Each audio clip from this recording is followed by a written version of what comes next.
buenas tardes, señoras y señores. Bienvenidos al atardecer de este martes, día 14 de abril de 2026. Ya se imaginarán ustedes que la noticia más destacada del día es la decisión del Consejo de Ministros, estaba preanunciado, de regularizar la situación, dice el Gobierno, que de 500.000 de inmigrantes irregulares. Dicen otras fuentes que no es 500.000, que es 1.000.000 de manera directa. Y como se va a producir la reagrupación familiar de las personas que sean regularizadas, probablemente estamos hablando de 2 millones de personas. Ha producido mucha controversia, no solo desde el punto de vista político, que también, sino también desde el punto de vista jurídico. Saben ustedes que el Consejo de Estado emitió recientemente un informe en el que le decía al Gobierno que debería repensar ese plan y corregir algunos de los puntos que contempla en la decisión gubernamental que se va a publicar en el BOE próximamente, el día 16, o sea, pasado mañana. Bueno, bien, el Gobierno da igual, o sea, ya saben ustedes, ellos consideran que este es un asunto que les favorece, no solo a ellos, también dice el presidente del Gobierno, ahora lo escucharemos, que a los intereses de la economía de nuestro país y por lo tanto, pues adelante con los faroles. Sánchez está en China. Y entonces ha comparecido, gracias a Dios, la diferencia horaria ha permitido que la comparecencia de Sánchez sea muy temprana, hora española. Por lo tanto, pues hace ya muchas horas que ha dicho lo que ha dicho y por tanto doy por hecho que ustedes probablemente ya tendrán noticia de esas palabras. ¿Por qué lo hace? ¿Por qué esta regularización? Bueno, escuchen a Sánchez. Estamos haciendo algo que es bueno para nuestro país, porque reconocer derechos es bueno. Y sobre todo porque la migración está contribuyendo de manera muy decisiva al crecimiento económico de nuestro país, a la creación de empleo y también a tener unas cuentas de la seguridad social lo más saneadas posibles. Y además, dice Pedro Sánchez, oiga, ustedes están poniendo el acento en todas aquellas personas que ponen el grito en el cielo, desde el punto de vista político, los partidos de la derecha, desde el punto de vista jurídico del Consejo de Estado y otras muchas personas que dicen que aquí se están incurriendo en algunos riesgos, luego lo escucharemos, que van a permitir que algunas personas indeseables terminen por regularizar su situación en nuestro país. Pero ustedes, dice el presidente del Gobierno, no están escuchando o no están subrayando la opinión favorable de algunos sectores que no tienen nada que ver con el Partido Socialista. Y ha citado a dos, a la Iglesia Católica y a la patronal. Este es un proceso de regularización que ha sido demandado por distintos actores que, por cierto, poco o nada tienen que ver con el Gobierno de España. Estamos hablando de la Iglesia Católica, estamos hablando de los agentes sociales, particularmente de la patronal, que nos ha pedido reconocer derechos a personas que ya están viviendo entre nosotros y que están trabajando o pueden trabajar en esas empresas. Bueno, por lo tanto, esta es la, batería de argumentos que ha utilizado el presidente del Gobierno para que la sociedad española entienda el porqué de esta decisión adoptada hoy por el Consejo de Ministros, que, vuelvo a repetir, ha sido presidido por Carlos Cuerpo, primera vez que preside un Consejo de Ministros porque el presidente del Gobierno está en China. Y por lo tanto el vicepresidente primero es el que ha tenido que dirigir la sesión de hoy del Consejo de Ministros. Después del Consejo de Ministros, Elma Sainz, que es la ministra del ramo, la ministra de Inmigración, pues ha querido tranquilizar a todas aquellas personas que dicen que, independientemente de que la intencionalidad del político sea discutible, es decir, que habrá gente que la vea con mejores ojos y gente que la vea con ojos más críticos, como luego veremos, hay mucha gente que dice es que la administración española no está capacitada para digerir el aluvión de regularizaciones que a partir del día 20 se van a poner en marcha. Y entonces, ¿qué dice Elma Sainz? Que lo ha dicho en la cadena SER. Pues que no es verdad, que naturalmente está todo perfectamente previsto para que todo, sea atendido con refuerzos en cada uno de los departamentos que van a verse afectados. Tenemos un procedimiento que está absolutamente dimensionado, reforzando los equipos, y yo quiero ser muy clara. Va a ser la UTEX, la Unidad de Tramitación de Extranjería, que pende del Ministerio de Inclusión, Seguridad Social y Migraciones, quien resuelva los procedimientos. Pero a lo largo de todo el territorio del país, a través de las oficinas de correos, de la Seguridad Social, con unos cauces específicos y reforzando plantillas para que, no solamente, como saben, la tramitación va a ser online y también presencial, se pueda dar respuesta a todas las solicitudes en tiempo y forma. Bueno, esto es lo que yo creo que merece que nos paremos a pensar un poco, porque las declaraciones de los ministros, pues como casi todas las declaraciones declaraciones lo aguantan todo, ¿no? Es decir, bueno, sí, no, por supuesto, vamos a garantizar que esto se puede hacer. Ella quiere sentar una base primera, es decir, es la unidad de extranjería la que va a seguir siendo responsable de este asunto, pero al mismo tiempo añade, es verdad que se van a abrir canales, incluso no presenciales, para que a través de correos, a través de otros mecanismos, como pueden ser, por ejemplo, bueno, es que, por ejemplo, hay un lío no pequeño, bastante grande, en el Consorcio de Transportes de Madrid, porque claro, las personas que tengan que regularizar su situación van a tener que acreditar que llevan 5 años en España. ¿Y cómo lo acreditan? He dicho 5 y a lo mejor me quedo, son en meses. 5 meses, he dicho años y son meses. Pero ¿cómo se acredita que llevan 5 meses? Pues basta con que tengan una tarjeta de transporte para que puedan decir, bueno, si mire usted, si yo tengo una tarjeta de transporte desde hace 5 meses, pues puedo acreditar que estoy aquí. Por lo tanto, ¿qué están haciendo todos? Ir al Consorcio de Transportes de la Comunidad de Madrid, que es la población más extensa de toda la geografía nacional, y han colapsado el sistema. Pero es que han colapsado correos. Es que Comisiones Obreras en las oficinas de extranjería se va a poner en huelga el día 20, que es cuando empieza esta regularización. Y esto es interesante que se sepa. ¿Por qué? Pues porque, naturalmente, la ministra lo que quiere es contarnos que está todo preparado para que todo funcione muy bien, pero luego las personas, los organismos concernidos para que todo funcione bien, están poniendo el grito en el cielo, y esto conviene que lo sepamos. Para empezar, la policía, que después de haber escuchado el Masáenz, diciendo todos esos mecanismos que se van a arbitrar, incluso las solicitudes vía telemática, etcétera, a la policía, hoy lo ha dicho Ivonne Domínguez, que es el portavoz del sindicato mayoritario de la policía, fíjense lo que ha dicho. Esto es de una gravedad extrema, ya que la Policía Nacional es la realmente competente en esta materia. Y esto puede hacer que estas personas regularicen su situación sin la fiscalización necesaria que sí llevaría a cabo la Policía Nacional. Bueno, ha dicho más cosas, ¿eh? Ha sido entrevistado, por cierto, por Juan Pablo Polvorinos en el programa del mediodía, y una de las cosas que ha dicho es que no existe ninguna garantía en el plan que ha diseñado el Gobierno para que no se puedan producir fraudes a mansalva. Escuchen algunas de las consideraciones que ha hecho él en voz alta. Que va a haber un efecto llamada claro, y ya hemos tenido conocimiento como ciudadanos extranjeros, ya que la documentación que se exige es realmente laxa y fácilmente manipulable.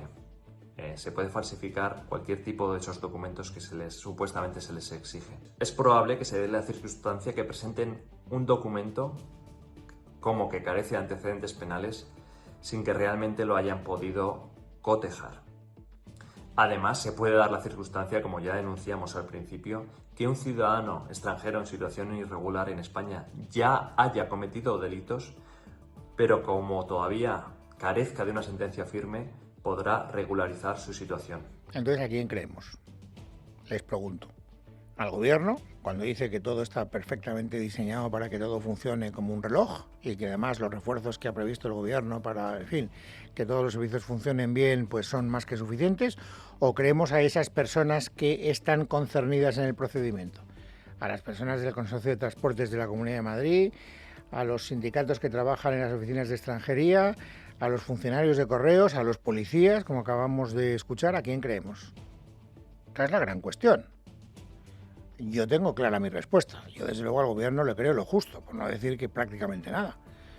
Pero ya veremos, como suelen decir, ahora se ha puesto de moda esto de el tiempo pondrá en su sitio a todos y a todas. Bueno, pues muy bien, pues el tiempo nos dirá quién tenía razón. De momento, lo que es evidente es que el debate de fondo, el debate político, la oportunidad de hacer esta regularización, pues ha despertado también muchos recelos, no solo en España, también en Europa. Conviene decir que la Unión Europea no lo entienden, por una razón que además es muy fácil de explicar. Saben ustedes que Europa es territorio Schengen, es decir, que cualquier persona que llegue a un país de la Unión Europea luego tiene libre tránsito por todos los países de la Unión Europea. España se permite el lujo de regularizar a 2 millones de personas que a partir de ese momento podrán moverse como Pedro por su casa por cualquier país de la Unión Europea. Entonces la Unión Europea dice, oiga, Gobierno de España, haga usted el favor de entender que las decisiones que usted toma tienen repercusiones en el resto de los países de la Unión Europea. Por lo tanto, lo que usted está haciendo, permítame que se lo diga, no lo vemos con mucha simpatía. Pero claro, a Pedro Sánchez esa crítica le entra por un oído y le sale por el otro, cosa que por otra parte tampoco nos tiene que sorprender porque es una práctica habitual en el presidente del gobierno. Y no solo ha protestado Europa, también han protestado los partidos si esto se sometiera, de hecho se sometió, es que esto conviene recordarlo, esto se sometió a un debate parlamentario y perdió el gobierno. ¿Por qué el gobierno toma esta decisión en el Consejo de Ministros sin que pase por el Congreso? Porque lo pierde, porque no tiene una mayoría. Si hubiera sometido, como mandan los cánones democráticos, esta decisión a un debate parlamentario y a una posterior votación, hubiera votado en contra el Partido Popular, hubiera votado en contra Vox, hubiera votado en contra Junts per Catalunya y quién sabe si el PNV. Por lo tanto, la mayoría parlamentaria le hubiera dicho al gobierno por aquí no. ¿Qué hace el gobierno? Orilla el Parlamento, se fuma un puro con el Parlamento, cosa que tampoco nos debe sorprender porque es otra de las prácticas habituales, por desgracia, del presidente del gobierno. Y entonces, pues toma la decisión el Consejo de Ministros, con la oposición de la mayoría parlamentaria. El presidente del partido mayoritario de la oposición, el Partido Popular, es Feijóo. Y Feijóo ha dejado claro hoy, una vez más, no es novedad, que se opone frontalmente a esta decisión. Estamos absolutamente en contra de la regularización masiva y responsable de 1 millón de inmigrantes irregulares. España no puede convertirse en el país donde romper las normas sea más rentable que cumplirlas. Y esto no solo lo cree el grupo mayoritario de las cámaras. Lo que están haciendo va en contra de las Cortes Generales, porque lo hemos votado aquí. Ellos han perdido la votación. Pero al presidente del gobierno lo que diga el Parlamento, ya saben, le trae al fresco. Bueno, no solo es el Partido Popular, también Vox, naturalmente, esto no es ninguna novedad, está en contra, y hoy Pepa Millán, la portavoz parlamentaria de ese partido político, lo ha querido volver a dejar claro. Es una cuestión de supervivencia priorizar a los españoles en el acceso a los servicios públicos y hacer de la prioridad nacional un eje rector de las políticas públicas en España. Eso de la mano de una invasión inmigratoria como la que estamos viviendo, con una economía tensionada, con una devaluación del mercado de trabajo por la importación masiva de personas de baja cualificación y con el problema para la seguridad y para nuestra identidad que todo esto está trayendo consigo, pues esto está haciendo inviable el estado del bienestar que durante años han construido nuestros padres y que están pagando con muchísimo esfuerzo los españoles. El partido gobernante no tiene la misma idea, como es lógico y natural, porque tiene que apoyar las decisiones que toma el gobierno, y el portavoz del PSOE, que se llama, como saben, Patxi López, pues ha querido dejar muy claro que los dos partidos que han hablado, es decir, a los que hemos escuchado, PP y Vox, son grandes fariseos. Esto de la derecha a mí me escandaliza mucho ver a personas de la derecha, de la ultraderecha, que se dan golpes de pecho con sus banderitas españolas en la pulsera, en la correa del perro, que van, comulgan todos los domingos y fiestas de guardar, que luego son las que emplean a esta gente de manera irregular, sin derechos, con sueldos de miseria, diciendo que están en contra de la regularización. Es decir, no es que no quieran inmigrantes, es que los quieren explotados. Bueno, ya saben, les he ahorrado este detalle porque lo doy por conocido y tampoco aporta nada. Es decir, hemos escuchado al presidente del gobierno en China, pero es que después de haber hablado en China, por si acaso alguien no se ha enterado del asunto, ha remitido una carta a la ciudadanía. Ahora le ha cogido gusto a esto de la relación epistolar con la ciudadanía. Entonces ha escrito una carta que yo creo que no ha leído ni nadie, porque, en fin, ¿para qué la voy a leer si ya me la resumes tú, las declaraciones que haces cuando te ponen un micrófono delante? En fin, y por lo tanto, pues este es el asunto. Pero en China, cuando ha comparecido esta mañana, no le han preguntado solo por la inmigración, y ahora vamos al segundo gran asunto informativo del día, sino por la decisión que ayer tomó el juez Peinado de procesar a su mujer, a Begoña Gómez, por 4 delitos. Bueno, ¿qué ha dicho hoy Sánchez? Exactamente lo mismo, porque el argumentario de los partidos políticos pues exige una disciplina casi pretoriana, de lo que dijo ayer el ministro de Justicia. Escuchen a Sánchez. Ayer conocimos esta nueva noticia y yo lo he dicho siempre. Yo lo que le pido a la justicia es que haga justicia. Que la justicia haga justicia. Y como estoy convencido de que el tiempo va a poner todo y a todos en su sitio, pues no tengo que decir nada más. A todos en su sitio. A todo y a todos. Es decir, que está hablando del juez Peinado. Y está diciendo lo mismo que dijo ayer el señor Bolaños, que a mí tanto me indignó. Está suscribiendo esa teoría.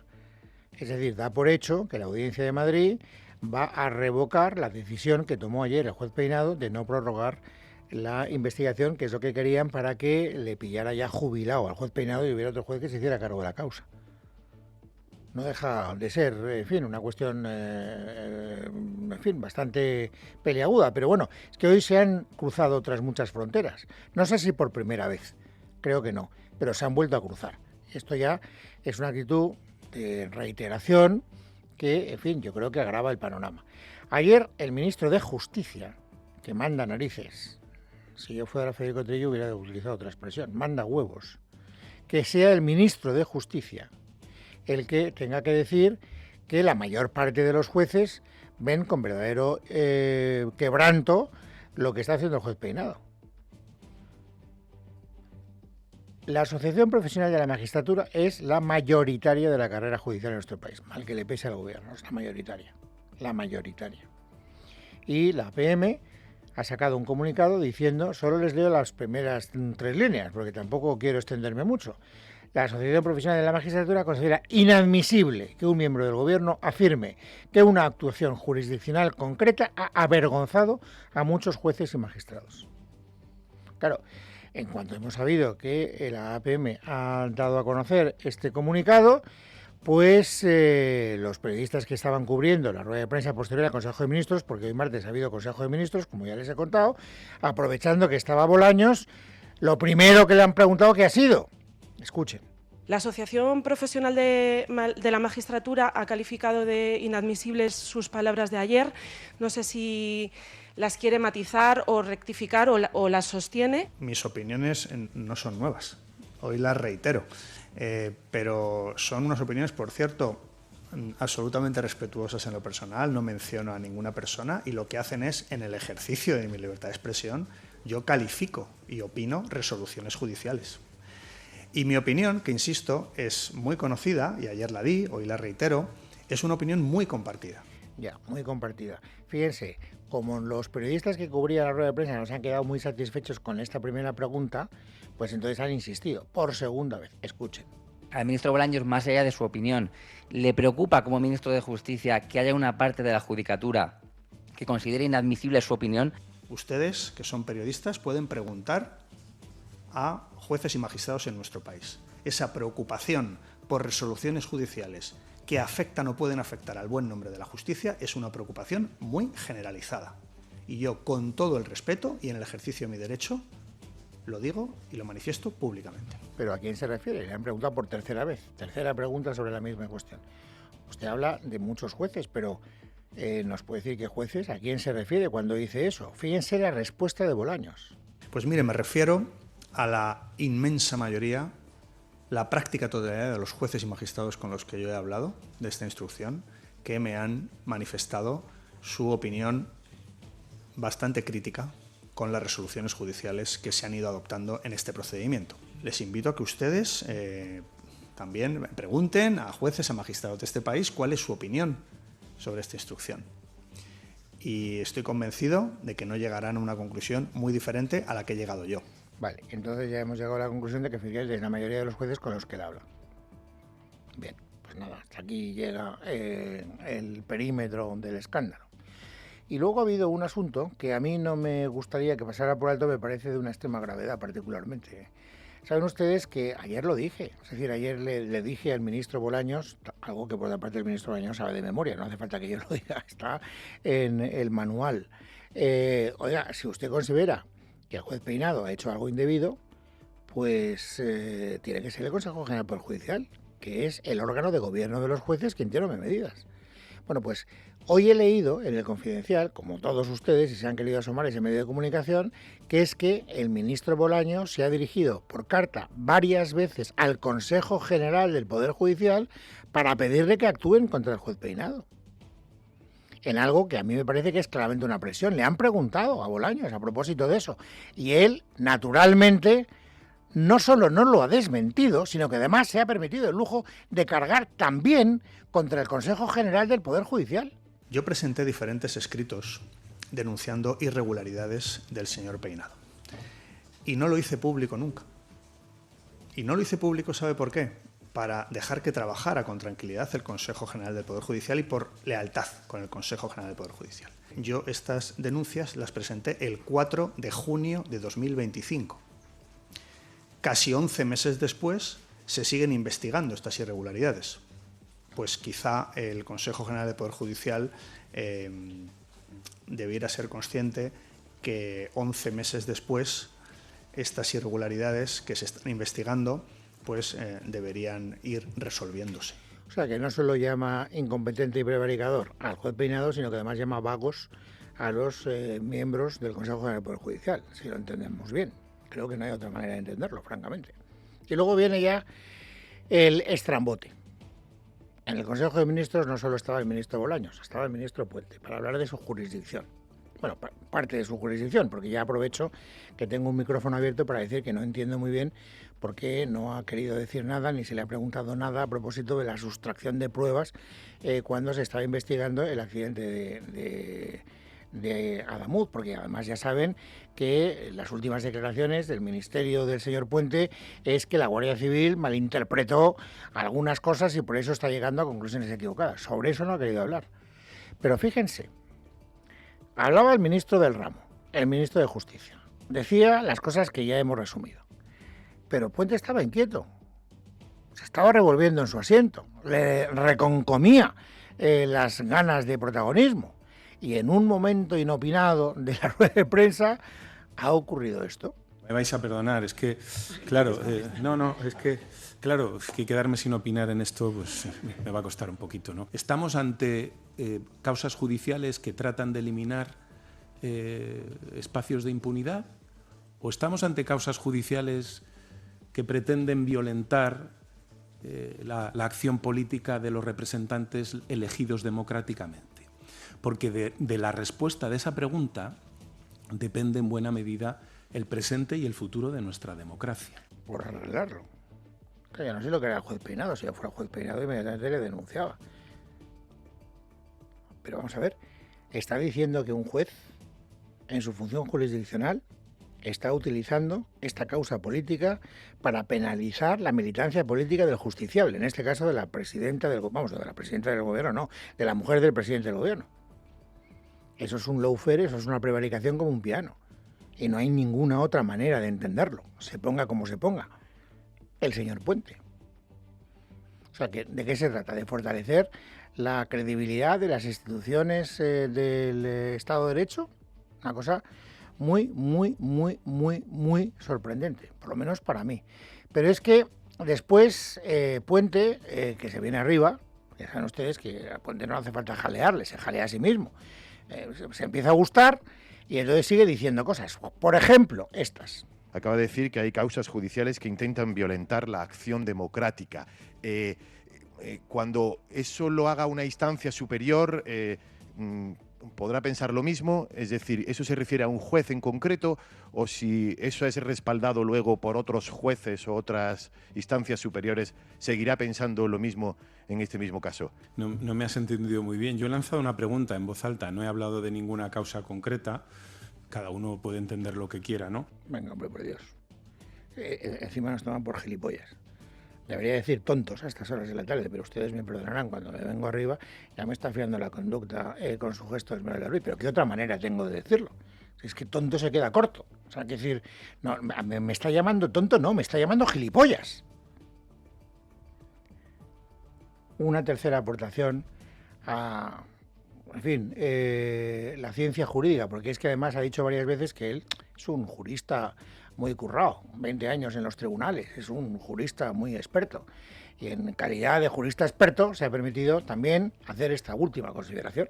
En fin, yo creo que la propia carrera judicial, más allá de lo que expresen las asociaciones profesionales de la magistratura, de Francisco de Vitoria y tal, debería, a mi juicio, estar preocupada por la imagen de la justicia que generan este tipo de causas. Y si a mí alguien pretende convencerme de que en la sociedad no se instala, a partir de este tipo de situaciones, la convicción de que hay una justicia que actúa en función del color político del justiciable, pues hombre, será que yo estoy viviendo no en otro país, sino en otro planeta.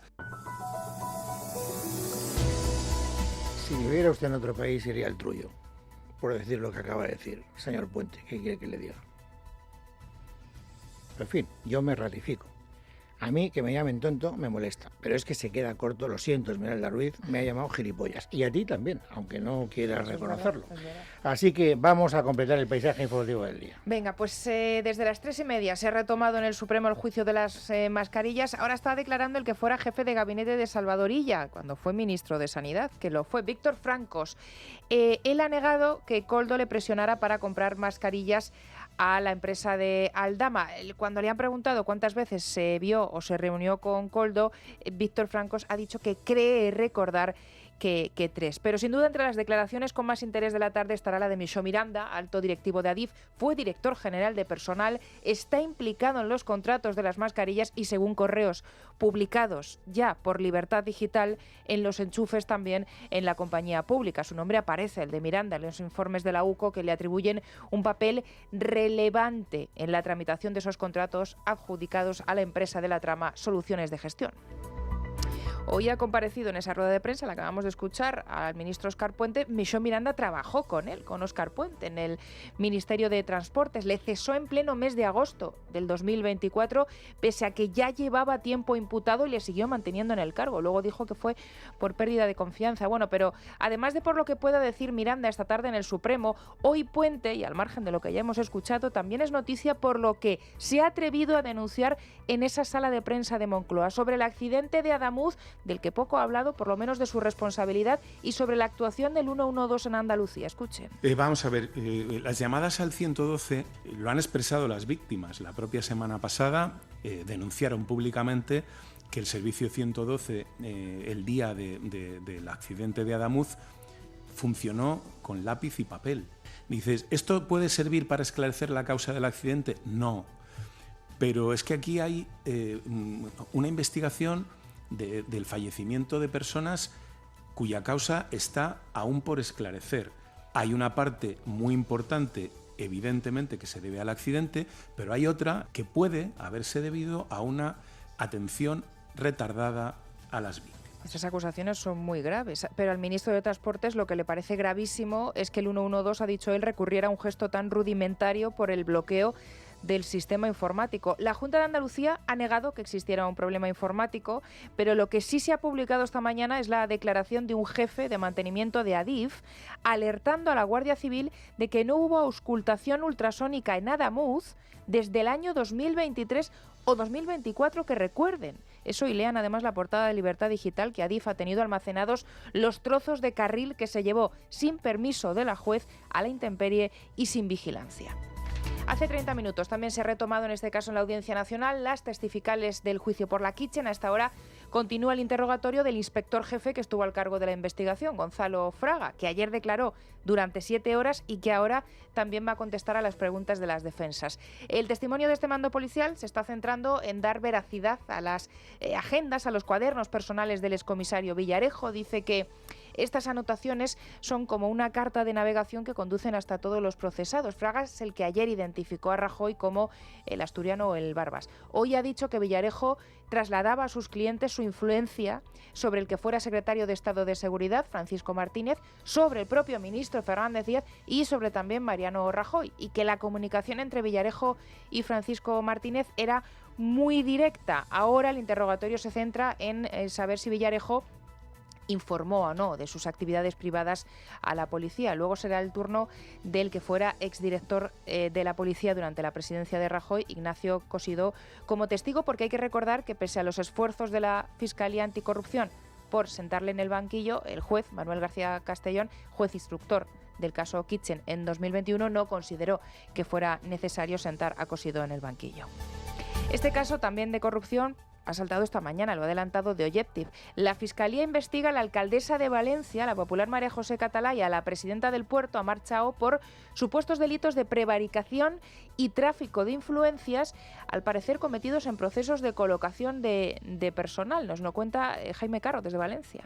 El origen está en una denuncia de Compromís por supuestas recolocaciones a dedo del personal del extinto Consorcio Valencia 2007 durante su proceso de liquidación. La Fiscalía ya ha designado fiscal instructor en unas diligencias que también incorporan un informe de la Intervención General del Estado que cuestiona los procesos selectivos en el puerto de Valencia, un caso que abre un nuevo frente político y judicial en la ciudad de Valencia. Pues la alcaldesa catalá ha contestado, ha dicho que es una actuación esperpéntica la denuncia de Compromís, ha dicho que el proceso que se está investigando fue impecable y es más, ha recordado que uno de los puestos que se está investigando resulta que fue creado por el anterior gobierno municipal de Compromís y del Partido Socialista Valenciano. Y una cosa más, porque estábamos pendientes, el Fondo Monetario Internacional, que ha publicado ya sus previsiones para la economía mundial, las primeras afectadas por el inicio de la guerra. Nos dijo su directora que no serían nada buenas y ha reducido hasta el 3% su previsión de crecimiento mundial para este año, son 2 décimas menos de sus proyecciones de enero, aunque avisa de otros 2 posibles escenarios a causa de la guerra en los que podría bajar incluso al 2% y con una inflación disparada. Ahora la eleva al 6%. Eso no es buena noticia. También ha hablado de España. En nuestro caso, revisión al alza de 1 punto de la inflación para este año, lo deja en el 3% al cierre del ejercicio. Es la revisión más alta de todos los países desarrollados. Además, recorta 2 décimas la previsión de crecimiento para este año en nuestro país.